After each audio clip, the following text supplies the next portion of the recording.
ہم تمہیں مفت میں مل گئے تو یہ مت سمجھو کہ ہماری کوئی قیمت ہی نہیں.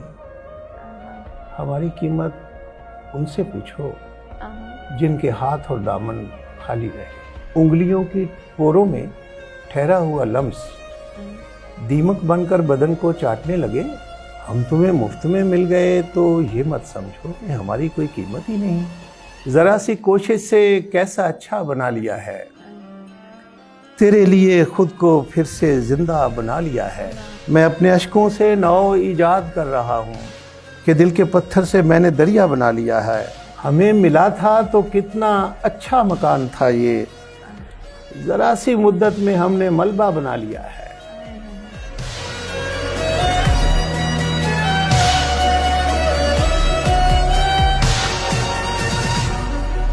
السلام علیکم. آپ دیکھ رہے ہیں نیوز پر پروگرام شاعروں سے کریں باتیں فریال شیخ کے ساتھ. ہمارے آج کے مہمان دنیائے ادب میں اپنی الگ پہچان رکھتے ہیں. آپ 25 کتابوں کے مصنف ہیں.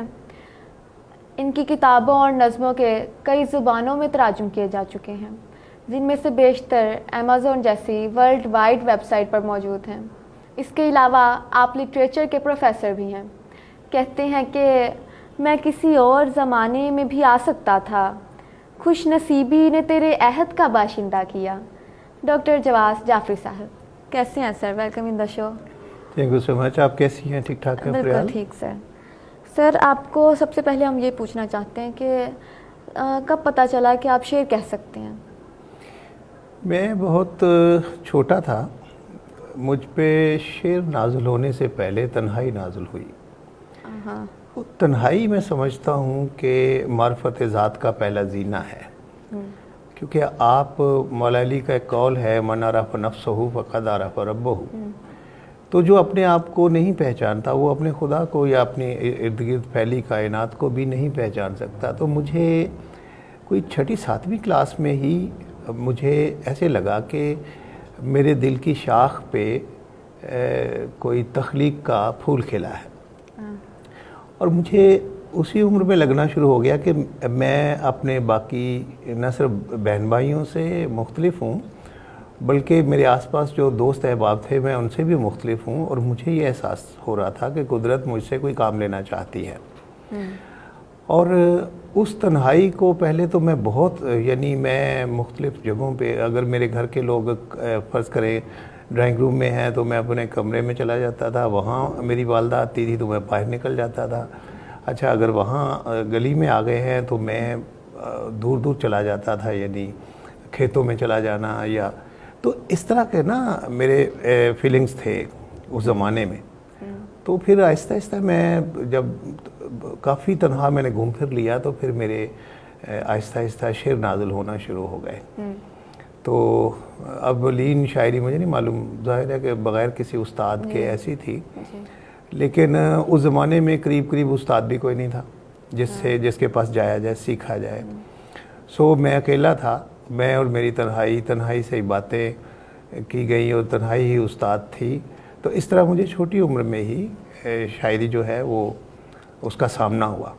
ایسے بارش کی طرح اتری اچانک، جیسے آپ کہیں جا رہے اور ہر طرف سے بارش گھیر لے رہا، اس طرح کا کوئی موسم تھا دل کا. یعنی آپ نے باقاعدہ کسی سے اصلاح نہیں لی؟ پھر یہ ہوا کہ اس وقت تو ارد گرد استاد تھا ہی نہیں.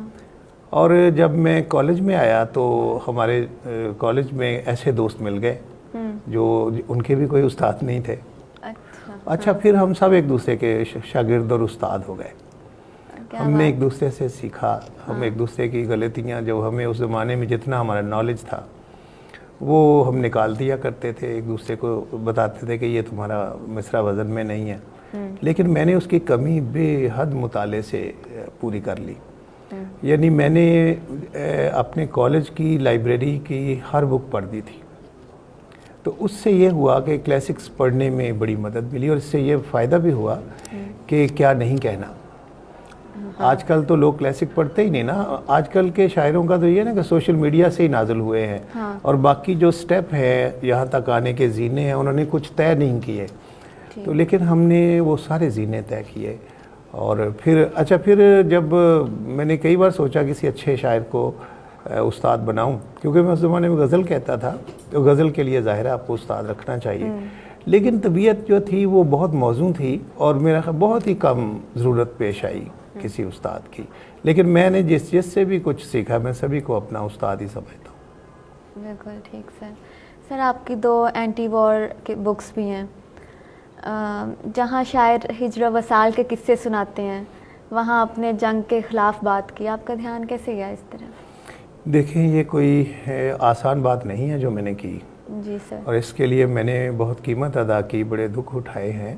ایک ایسا معاشرہ جس میں جنگ ایک مقدس عمل ہو, ہتھیاروں کی پوجا کی جاتی ہو اور ہتھیاروں کو ایسٹ سمجھا جاتا ہو اور لشکر جو ہیں آپ ان سے وابستہ ہوں. ہماری پوری غزل میں جو محبوب ہے وہ جرنیل ہے, سپاہی ہے. وہ آپ نے دیکھا نہیں, وہ اس کی پلکوں سے تیر چلاتا ہے, یہ ابرو اس کی کمان جیسی ہے اور تلوار اور خنجر اور یہ جو ساری اسلحہ بندی ہے تو یہ ظاہر جرنیلوں کی ہے. شروع سے ہمیں سکھایا گیا کہ یہ جو ہمارے فوج ہوتی ہے یا لشکر ہوتا ہے ہمارا, اس سے محبت کرنی. وہ عام طور پہ جرنیل بادشاہ ہوتا ہے, پھر اب بادشاہوں سے محبت کرنا سکھایا جاتا ہے. ہماری ماں کہانیاں سناتی تھی, ایک بادشاہ تھا, اس کے گھر اولاد نہیں تھی, بڑا شہر سارا اداس تھا, پھر اس کے گھر بیٹا ہوا, پھر پورے شہر نے خوشی منائی. اب بادشاہ کا بیٹا پیدا ہو یا مرے ہمیں کوئی دلچسپی نہیں ہوتی. لیکن اس زمانے میں نا یہ آپ کی ذہن سازی کی جاتی ہے. چونکہ بادشاہ خود ہی جنگ کے وقت جرنیل ہوتا ہے, لیڈ کرتا ہے, تو اس لیے یہ ساری محبت اس کے ذریعے عورت نہیں ہے ہماری غزل میں محبوب, یہ ذرا بعد میں آئی ہے. یہ سارا مرد ہے اور جرنیل ہے. تو اس طرح یہ سارے ماحول میں جنگ کے خلاف بات کرنا یہ بہت مشکل تھا. اور اردو شاعری میں کوئی خاص روایت نہیں ہے اس کی. بعض ہمارے جو فیض جیسے شاعر ہے یا ایک آدھ اور شاعر, اس کے ہاں ایک آدھ نظم مل جاتی ہے. لیکن میں سمجھتا تھا کہ یہ کوئی یہ جو فیلنگز ہے یا یہ جو مضامین ہیں ہم نے کہیں سے درآمد تو نہیں کرنے. جنگ تو ہمارا وجودی تجربہ ہے. مثلا میں ماں کی گود میں تھا جب 65 کی جنگ ہوئی, ٹھیک ہے نا.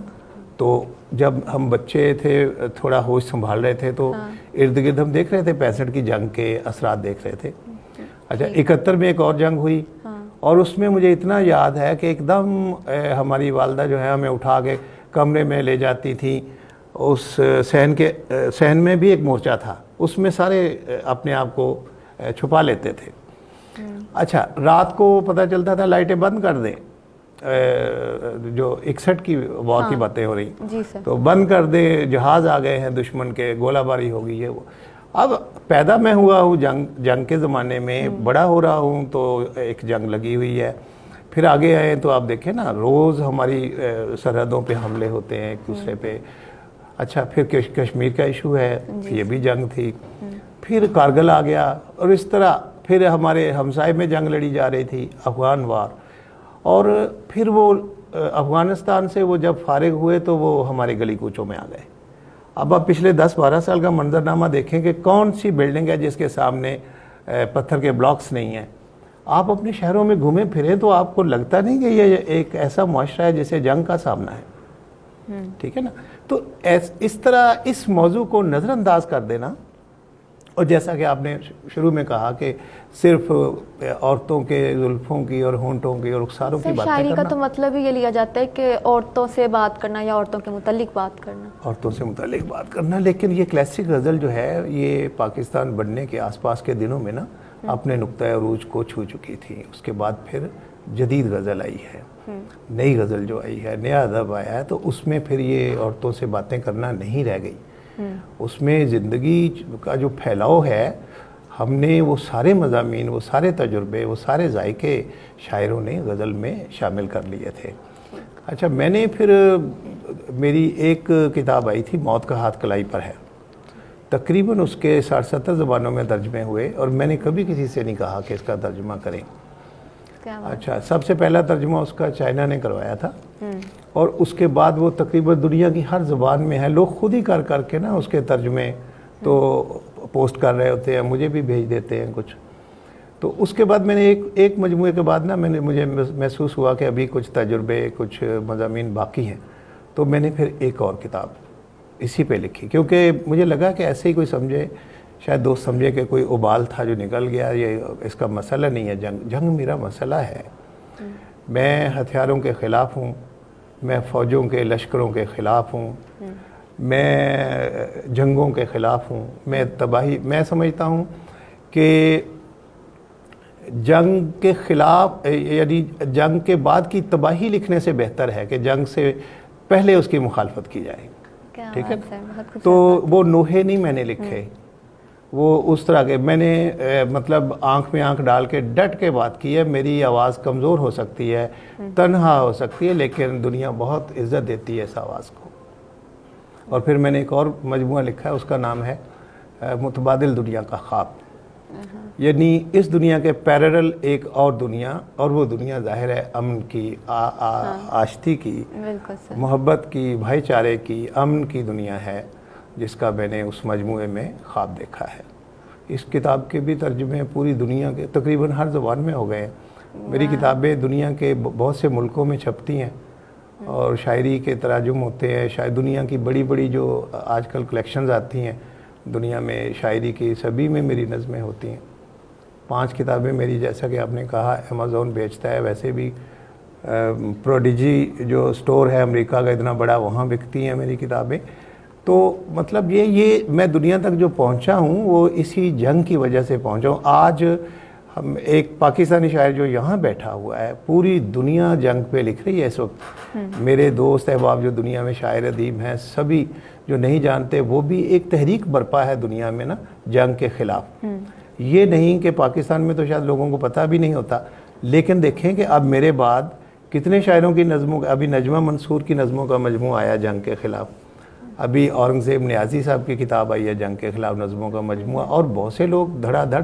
جب میں پہلے لکھتا تھا تو لوگ ہنستے تھے، یہ بھی کوئی موضوع ہے، لیکن میں کہتا تھا کہ یہی موضوع ہے، سب سے بڑا یہی موضوع ہے. اور میں نے صرف جنگ کے خلاف نہیں لکھا، میں نے میری 25-26 کتابیں میں نے بڑی ورائٹی کے ساتھ لکھا ہے.